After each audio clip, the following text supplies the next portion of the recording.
எனக்கு என்னம்மா டிஃபன், என்ன சாப்பாடு, என்ன ஸ்நாக்ஸ்? இன்னைக்கு கொண்டக்கடலை குழம்பு. வெள்ளை கொண்டக்கடலையை நைட்டே ஊற வச்சு குழம்பு வச்சுட்டேன். இது கொஞ்சம் திக்காக தான் வச்சுருக்கேன். இட்லிக்கு, சாதத்துக்கு எல்லாத்துக்குமே போட்டு சாப்பிட்டுக்கலாம். தக்காளி சட்னி, தக்காளி, பூண்டு, வரமிளகா போட்டு அரைச்சது. கம்பு இட்லி, கம்பு, புழுங்கரிசி, வெந்தயம், உளுந்து போட்டு அரைச்சது. நல்லா சாஃப்டாக நல்லா பஞ்சு மாதிரி இருந்துச்சு இட்லி.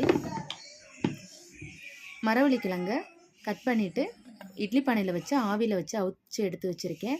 தயிர், சுட சுட சாதம், எல்லாம் ரெடியாக இருக்குது. வாங்க ஃப்ரெண்ட்ஸ் சாப்பிட்லாம். பாப்பாவுக்கு அதே மாதிரி லஞ்சு கட்டியாச்சு. அவங்களுக்கு லஞ்சு ஸ்நாக்ஸு எல்லாமே கட்டியாச்சு. ஸ்நாக்ஸுக்கு வாழைப்பழ கேக்கு தான் வச்சுருந்தேன். வடகம் வச்சு சாப்பாட்டை கொடுத்தாச்சு. வீடியோ பிடிச்சிருந்தா மறக்காமல் நம்ம சேனலை லைக் பண்ணுங்கள், ஷேர் பண்ணுங்கள், சப்ஸ்கிரைப் பண்ணுங்கள்.